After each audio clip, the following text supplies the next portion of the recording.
Have you seen that lady on Reels? She's like a newscaster and she once recorded herself talking about her 2-year-old who was throwing a temper tantrum and went viral. And now she does all these funny, silly newscaster. I guess not. Well, anyway, I always want to start the podcast episode like her because she's always like, "This is Carla Hayes reporting live from the toddler's bedroom." But the way she talks like that is just really funny. And I want to do it. Well, go for it. Well, Introduce the uh, podcast like that. I'm Off you not go. trained as a newscaster, so I don't have it in me necessarily, but I want to be able to. It's a goal. There's no segue. No, I don't even remember what we're talking about. Oh yeah, right. I remember now.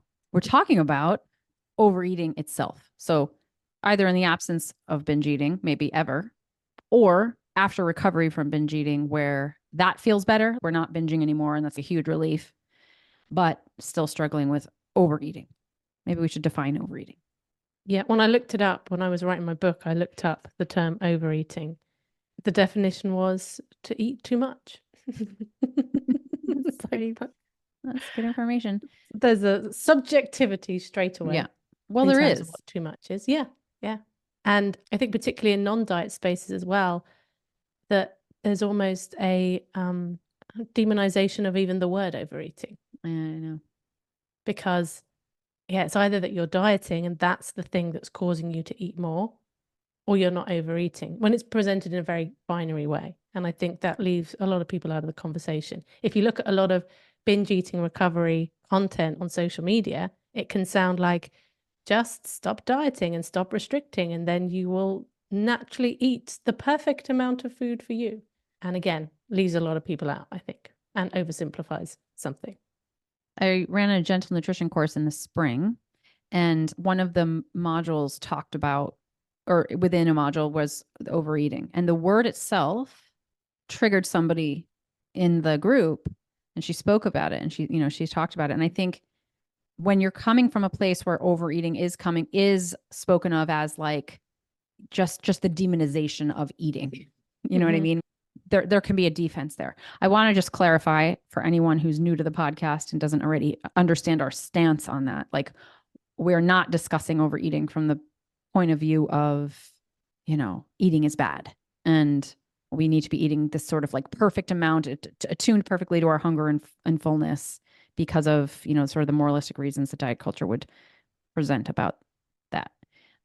But when you say it leaves people out of the conversation, I think what we're talking about, what the way I have experienced it, is eating past my own sense of a boundary. I'm eating to the point of discomfort, or I'm eating in a way that doesn't feel good to me. Again, very subjective, but from a really attuned place, from an inside place, not from what the world might be saying about it place. I know for me when I'm eating in a way that feels good. And I know when that might cross over into a line that starts to feel like something beyond that. And that's something we personally define. And I think that's what I'm hoping we're speaking to here is like that personal definition of what that is, absent of the influence of diet culture, which if you haven't deconstructed that or aren't in the process of deconstructing that already, like that the subjectivity of what overeating is and isn't might change, because I certainly understand now that what I would have called overeating before is simply the amount my body needs a lot of times, right? My meals need to be I just need a certain amount to feel satisfied.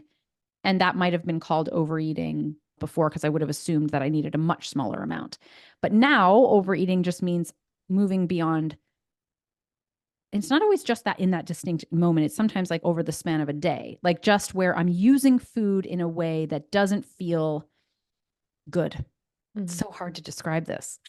Well, I think overeating is a scary word Yeah. because if you have struggled with disordered eating and you've had a lot of food judgment, restriction, or attempts to control, the thought of labeling it or even thinking of this concept of overeating, I think can feel frightening because the brain goes, well, if it's overeating, then you need to eat less. Like that's the solution. So the fear going anywhere close to overeating sometimes is to go, oh, but I'm going to trigger off that sense that I'm getting it wrong as well. And so I guess one from a perspective of, it could go without saying, but I think that we need to say it. There's nothing wrong with overeating. Even if you listen to this and you go, actually, I think I am overeating a bit at this time, that can be okay. I think the approach to it needs to just be really gentle and going like, what is it that I need? And it could be as well that you may have experienced a lot of restriction in the past, that a lot of eating might be more than what is physically necessary, but you need to eat more in order to regulate your appetite, in order to calm down a system that has been very stressed out around food, and to satisfy that scarcity part of your brain as well. So this is why we need to come at this with so much nuance, because we might say things, I think, in this episode that, again, if the black and white thinking gets a hold of it, it could be pulled off in a direction for someone that's not helpful. Right. So let's start with the basics of where this conversation might not even be applicable. So by that, I mean, when I was recovering, so more beginning stages of that, talking about overeating would have also made me nervous because there was an inherent sense in myself that I needed so much, like I felt like a bottomless pit and I needed so much food. Talking about overeating would have suggested to me, like you said, the morality of that, which was not something that would have been helpful for me to even go close to. I don't, that is not a place I need to be focusing right then. But also that overeating was part of my recovery. Like that was what helped me recover. I couldn't have recovered without eating more than my body needed at that particular moment in time, like that day. You know what I mean? I talk about extreme hunger where like my body was asking for all of this food and it was even feeling full and I would still need to keep eating.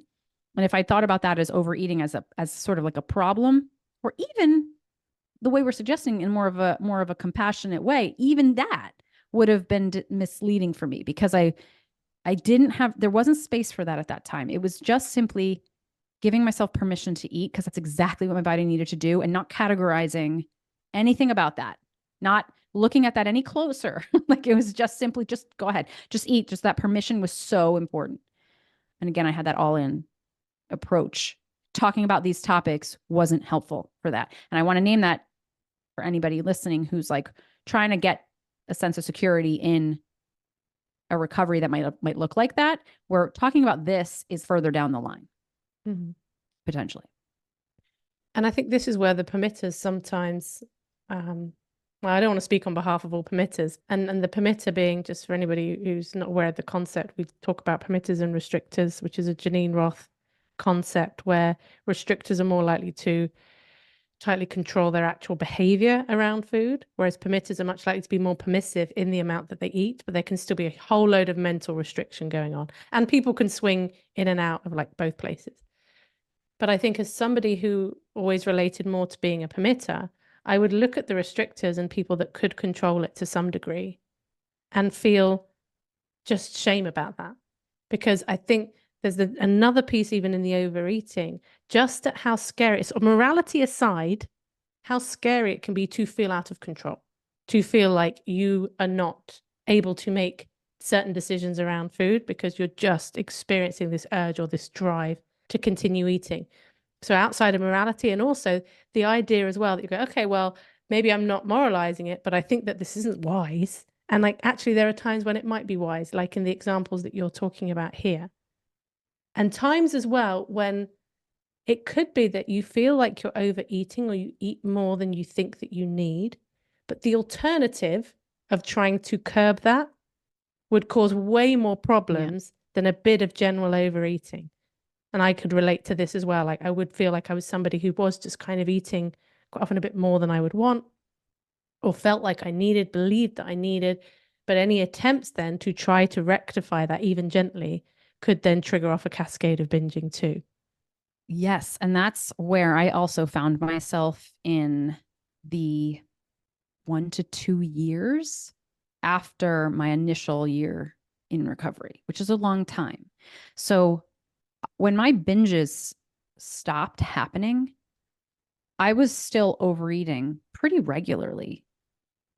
Again, what I mean by overeating was I was eating more than my body needed, subjective, what felt like my body needed. And I felt like I was eating in a more like almost a psychologically protective way. I wanted to stay so far away from hunger that I was just like eating as a security. And there was a sense inside of me that there was a discrepancy between the amount that I needed in a moment versus the amount that maybe my body needed in a moment. It's hard to make that differentiation between the self and the body. I mean, but there was this felt sense of like a conflict of needs from purely physical level versus this protective layer. But and I did try to play with that because the binges had reduced and I was kind of like, okay, I'm still eating in this way that sometimes doesn't feel great.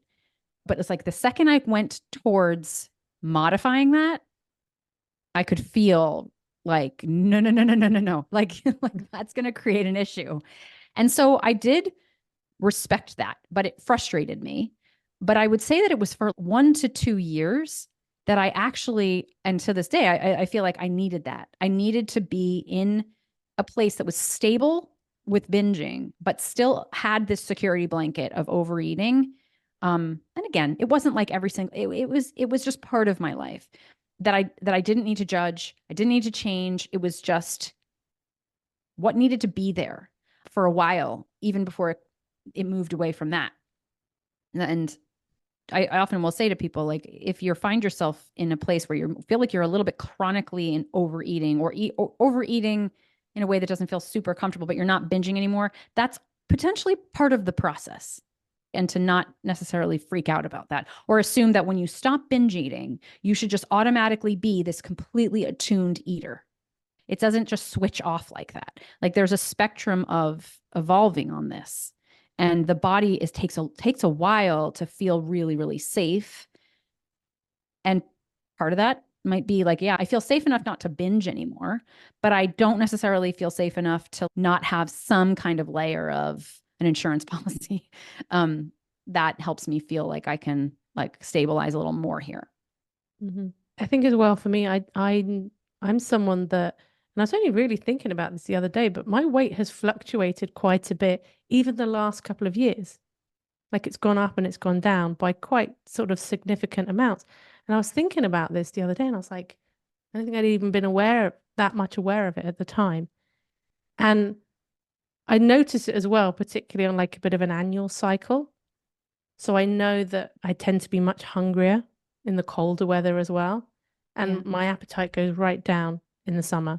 So there have definitely been times in my life where I've been eating more. And let's take when I came back from India. I came back from India worried because I'd gone through sort of quite extreme physical pushing my body, eating a lot less food than I normally would. And I'd lost, a noticeable amount of weight in that time in India. And so when I came back, there was no binging, but there was a sense of eating a bit more, but not even by much. And so I noticed again, like my body changing and the weight could come back. And there was this sort of sense of if I was somehow eating like perfectly attuned to whatever the perfect amount, then I wouldn't gain weight. And actually I realized, well, no, that's that's not true at all. And the way that I guess just thinking of catastrophization, if ever my mind wanted to go to catastrophizing something like weight gain, the place I always bring myself back to is, am I practicing what I preach? Am I coming back to all the things that I talk about? Are these are the things, don't have to do them perfectly, but these are the things that I am consistently putting into practice? And if that's true for me, then that is going to include some overeating because Yeah. that's part of it too. But there's something, when you're talking about what feels good for you, I think for me, that sense where I can solidly go, okay, I'm doing the things that I know help. I'm doing the Yeah. things that I share to other people that help. And sometimes there are still things from an appetite perspective, whatever, that are outside of my control, and I'm Yeah. being tested and I'm being pulled this way, that's okay. But if I was someone who was like, oh, well, I'm the binge eating therapist, so I'm supposed to be perfectly regulated with food all the time, which was where I think I thought I was supposed to get to in this recovery path, Mm-hmm. that would then be a really big problem. Every time I had any bouts of overeating, I'd try and correct that. And that's exactly what would take me back. Totally. There's this thing about meeting yourself where you are too. Like so I talk about regulating. and the way the nervous system might influence my desire for food, even from an appetite perspective. I think that sometimes when I feel anxious a lot, I will become hungrier. I think that there's a relationship there. It's not even like I'm just eating beyond my hunger. The appetite will increase. Same way you're talking about like seasons. Like appetite can increase. And I think the temptation is to think if I'm regulating, it's because I'm anxious or it's because it's colder or whatever. And that's wrong.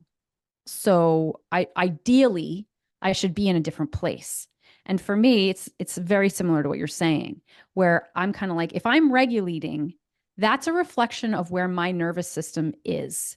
And whether or not I think I should be more regulated, I'm not. So like that's going to have an effect on my appetite and probably lots of other things. And, that might have an effect on my blood sugar. That might have an effect on my metabolism. And even though that might not be this ideal, it's this acceptance of what is, which is where I come to around the practicing what I preach. It's like, if I feel like I'm fighting myself or fighting my body because I don't want it to be where it is, that is where my binge side would have lived. And now, like, it's really important to me. This is where all the stuff folds in: self-compassion, self-alliance, the self-talk, regulation, all of this. Am I being authentic?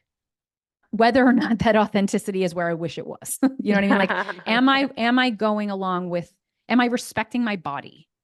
Am I respecting myself? And part of that means accepting what is.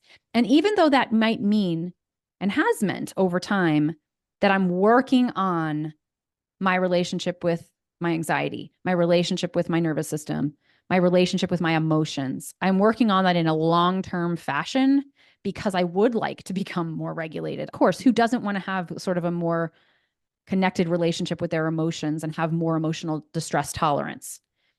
I'm working on all that. In the meantime, where my body's at on any given day is where it's at, and that's respected. And so if that means that overeating will occur, regulating, which is a version potentially of overeating, might be occurring. I respect You want to that. just explain to the audience what regulating is, just in case anyone hasn't heard you use it before. Yes. So the response of, I need food to help me calm down. I need food to help me get energy to calm up, if that's the way the regulation needs to go.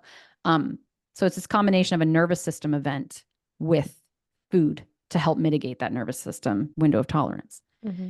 And yeah, sometimes that means we're eating more than potentially, I guess, on a basic physical level, you might need, but your nervous system needs it. So it's not to say you don't need it. I guess that's the point. It's kind of like looking at, yeah, there's a part of me that doesn't need that food, and there's another part of me that does.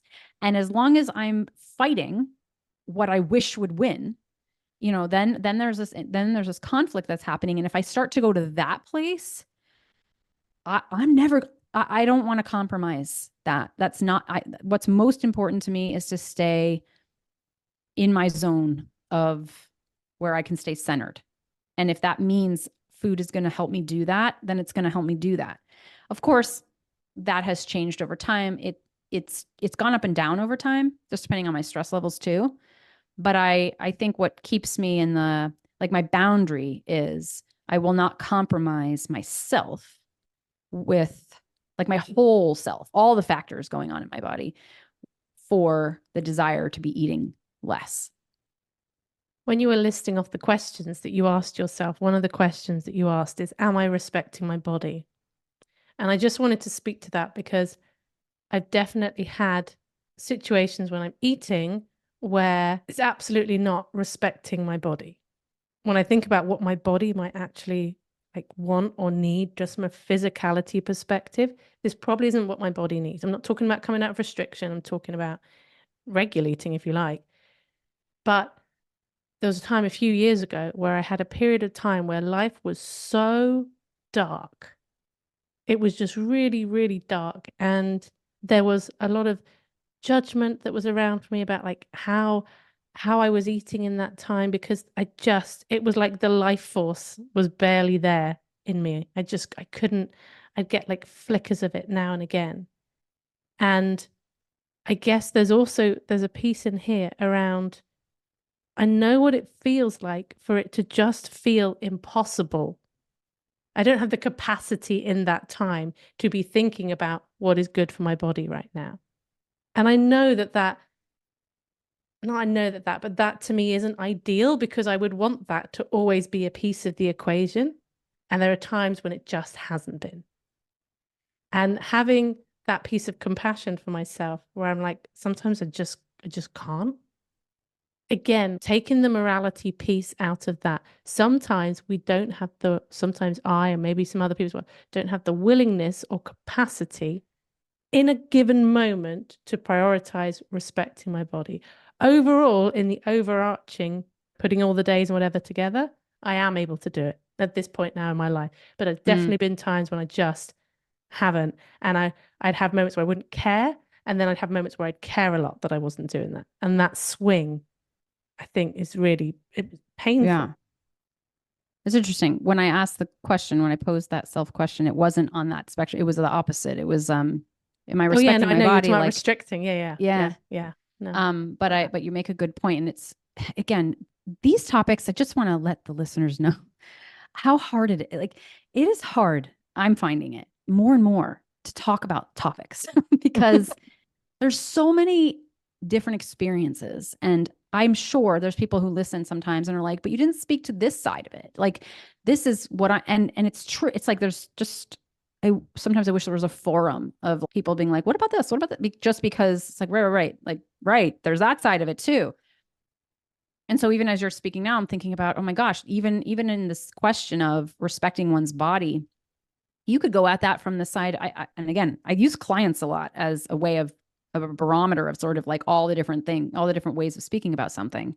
I have one client who feels like she's no longer binging, but she's got that overeating sometimes occurs, and it feels like this violation of her body. Like, I'm not respecting my body because I can tell that the body doesn't want to hold all of this food, even if it's not a binge. And there's this theme for her of the relationship between self-care and the way that food has become abusive.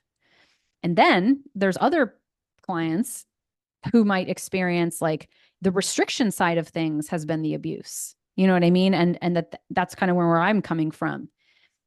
But I can also like go back to my darker days where I couldn't, like, respecting my body was like lower on the totem pole. And then does it become a question of there's something else you're tending to?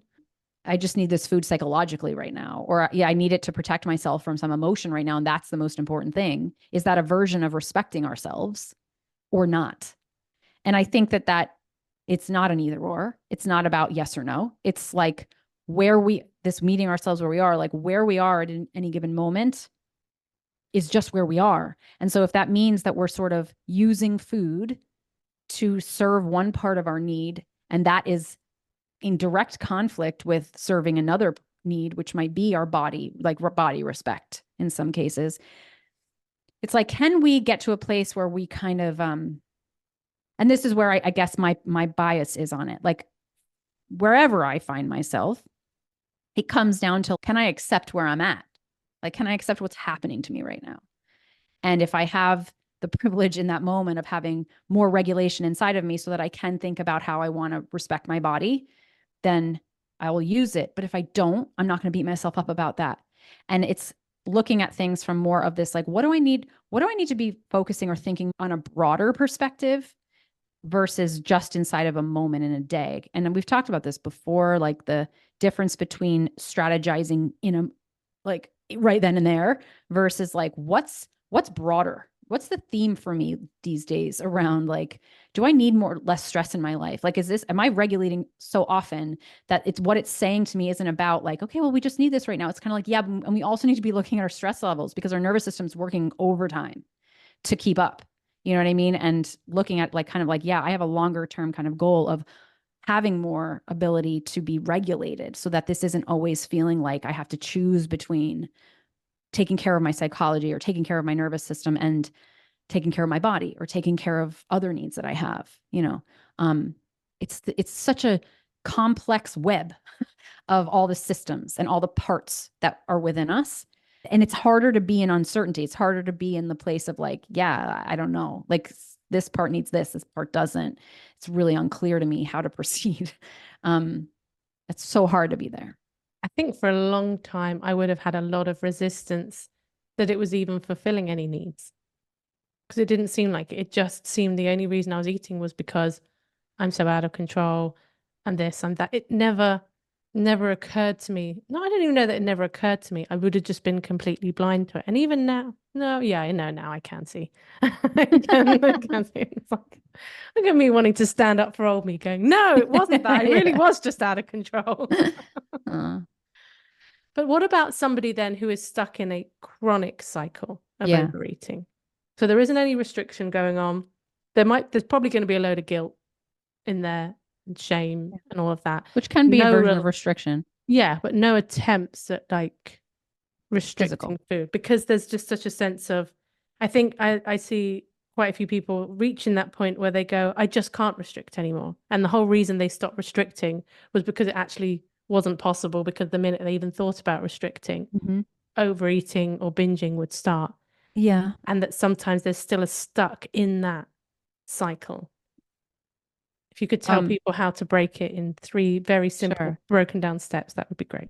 Well, the first thing I do want to say, it's annoying, but I'm going to say it, is that just because you're not physically restricting doesn't mean you're not restricting. Like if you are having a lot of guilt and shame about it and you're obsessing about how much you're overeating all the time, it can be a version of restriction that can have consequences that are similar to physical restriction because the psychology is starting to feel defensive. But I also hear what you're saying because and this often comes up with people with trauma who just are eating as this, it's a buffer. It's a buffer again, like food is this buffer of against emotions, the world. Like I need food in front of me. It's like my coat of armor. Is that the word? Coat of armor? Coat of Sure, why arms. not? It's my armor. I can't anyway. And I also want to say, just like a little shout out to anyone who listens to this podcast and doesn't necessarily identify with binging, chronic overeating in this way that I think you're talking about is really distressing. And I know that we talk because you and I both have the binge experience and that's what we focus on. But I know people too who haven't really had that experience of these massive binges, these massive out of control periods, but just have this chronic state of like always sort of just grazing all day long in and that feels crap. It's the same way that we talk about emotions. Like, the low level emotions can sometimes be worse. Like where it's just like, oh, the hen pecking. It's like, it's just this subtle itch. That's really distressing too. And I find that typically, I don't know what your experience is, seems to accompany chronic levels of stress, chronic levels of people pleasing, chronic levels of having very porous boundaries in life, and trauma. Those are like the 4, I think I'm encapsulating all the major ones where I see people who kind of have that going on will have this going on. And that's not to say that those same categories couldn't also have restriction going on, and that could be the coping mechanism as well. But there is some kind of, I don't know that I've ever met anybody who deals with this or worked with anybody who deals with chronic overeating kind of patterns that doesn't also have one of those things happening. Yeah, I think as well that how we eat becomes such a part of our daily life that if this has been sort of your pattern for years, it can just feel like almost like who you are and this is how life is. And there's so much talk out there now about changing habits around food, and it's not about dieting, it's not about this, it's about encapsulating health supporting habits. And I just want to say that when something has been a habit for years, especially around food, it is really hard to do even the smallest thing different. Even the seemingly basic advice of just eat a little bit slower can feel impossible. Why do you think that's so hard, Steph? I think it might tie in with the question, what purpose is it serving that then became a habit? So, and because changing a habit would be almost like if the habit was sort of stepping in to serve a need, then breaking the habit, like looking at the habit even, would have an undercurrent of threat, even if it's not conscious, because it developed for a reason. And again, not always. Sometimes it's simply a habit because it's how we were raised, or like it's just the way our family ate or something like that. So I guess I'm sort of knocking my own theory there, because it doesn't always have to just be. But I don't know. Do you think that in that case it becomes such an issue, like an issue? Like, is it as distressing in a situation like that? What do you mean is distressing? If it's resulted out of habit? Yeah, if it's a purely habit, if it's not like a habit that was built upon protecting you from something. Yeah, I think you can still be distressed by the behavior. Yeah. Yeah. But is it as hard to affect? I'm just thinking of like a friend I have who could fit that category, who just doesn't struggle with food. She can address the habits kind of free of charge. Like she doesn't have all that stuff coming up with it, because it really was, I think, just more habit based. So there's not psychology all wrapped up in it, in like bigger ways. I think some of it comes to self-belief. What is it you believe about yourself? If you've grown up eating a certain way and the trying to change it, if you can't even imagine what that might look like or feel like, it's going to be really alien, even if it was quote unquote just habitual, as if everything is ever just habitual. But like, just for argument's sake, if it was just habitual, it is going to feel so weird. If that is just the way you've always eaten, to try to shift anything is going to be very threatening to just, I think, almost like existentially, like how you see yourself and how your day is punctuated. Yeah, like your orientation to normal. Because I've spoken about it before when a couple of years ago, my friend came to stay and we got in the habit of having cake at 4 p.m. every day. That was a habit that was really quite tricky for me to break. And the only reason I wanted to break it was because I didn't want it to be a habit that then controlled me, and I had to have it there. And now the only reason I'm having it is because it feels uncomfortable not to have it. Yeah. For me, like, take something away really of what started off as just something that was just a really enjoyable thing. Yeah. There was resistance and tussle kind of with that. And it didn't go from, oh, I can't have cake. It could even be, I'm going to have the cake at 11 a.m. I just don't want it to be like, it's this time of day. I have to eat cake because it's this time of day. I don't know why. For me, that just felt like, I don't know, almost trapped. That's my avoidance coming out. I feel trapped by my own habits. Well, I hear you. I think it's important.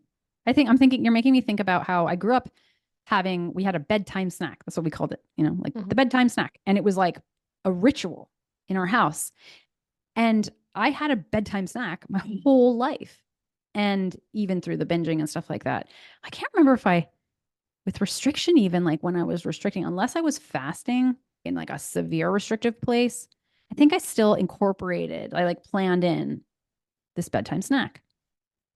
And at some point, not that long ago, like a little bit ago, but I noticed that so I think I've described what I actually noticed in recovery was that my body likes front loading. Like I actually I'm much more hungry in the beginning of the day, actually. And I love a good breakfast. I love a good lunch. Dinner seems to like things are anyway, when I started to notice that when I was feeding myself regularly in the daytime, appetite in the evening actually wasn't as high. And I remember that I was like, I remember getting to this place and being like, I don't think I need a bedtime snack. Like I actually don't feel like, I think I'm just having it because I always do. And I remember even thinking about that.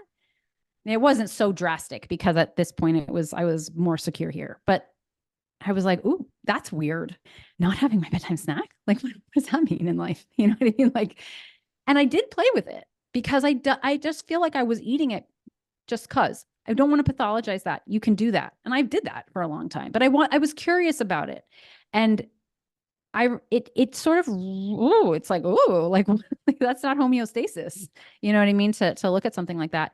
I also think that part of why it's hard to look at, that's changing a habit. It's not necessarily overeating.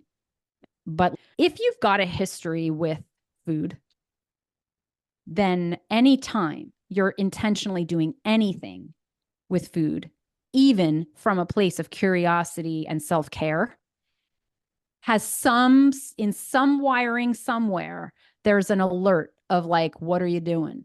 Like, what is this?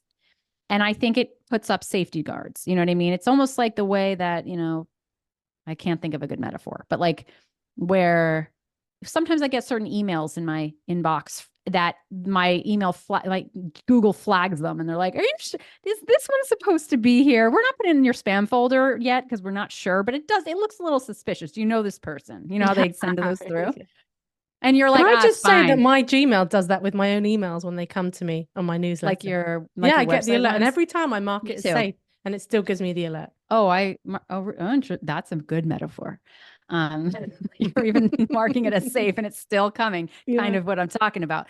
So I think some things get flagged in our body as what's this about?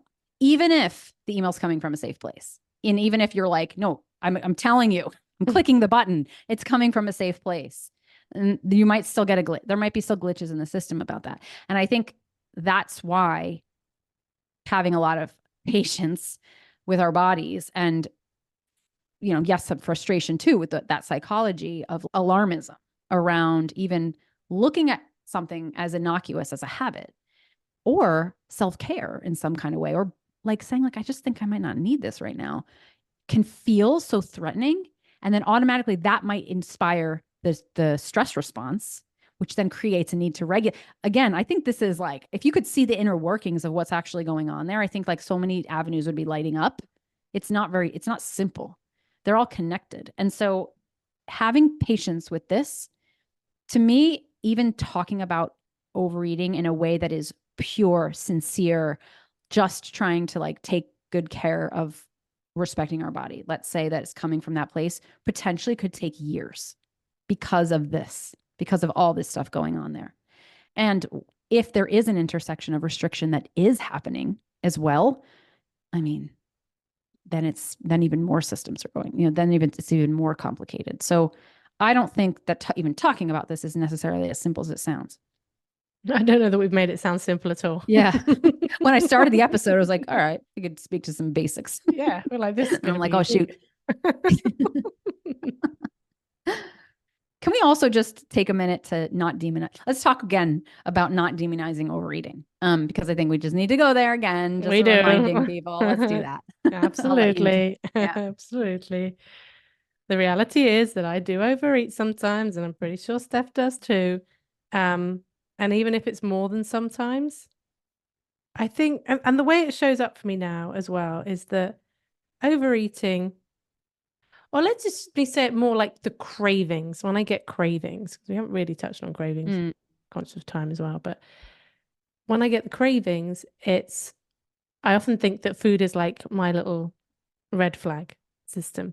So when I notice that I'm craving sugar more, or I just notice that I'm eating more over here and a bit more over here and whatever, often for me, it's a little flag. There's something I'm not paying attention to.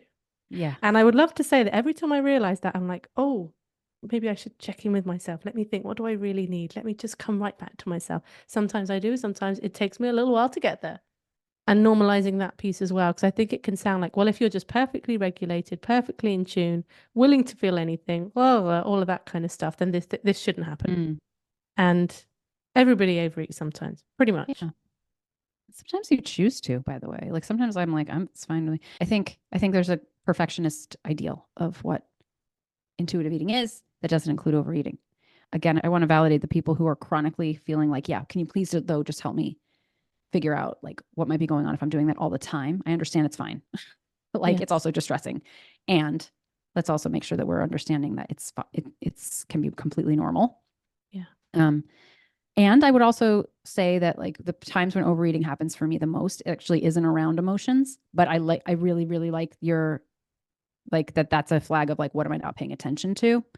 For me, I feel this so much from a hormonal place. And when I get sick, whenever I've got a physiological imbalance happening, that's where food is like, I will overeat in times like that because I don't know why. It's just there's something in my body that's like feels like it just gets nervous.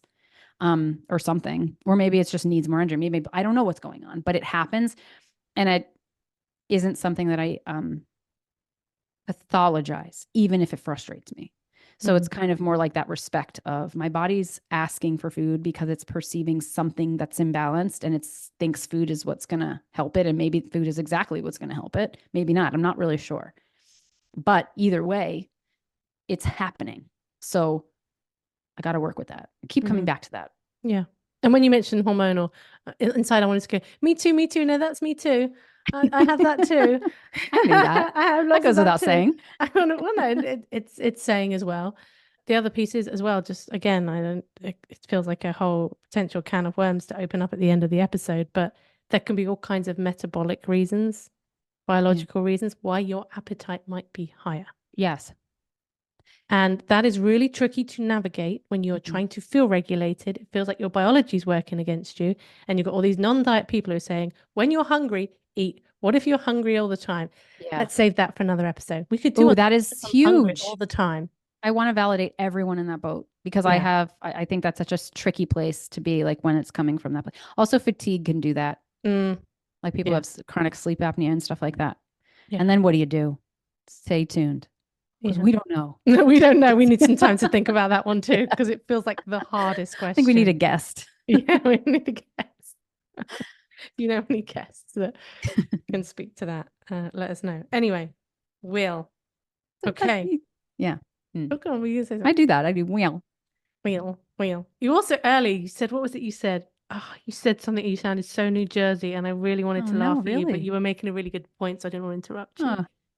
It was like, not do you know what I mean, but it was something about like, almost like, do you know what I mean? I don't, it wasn't, it was longer than that. I don't know. I'll listen for it. I'll listen for it in the edit. Okay. And if anybody wants to know what it was, then you need to come and join our community. And come on, guys, give us some love. Give us some ratings and reviews. Yeah, we need some ratings. We'd like to put them on our Instagram. And it's not just for Instagram; it's for us because it helps us feel better.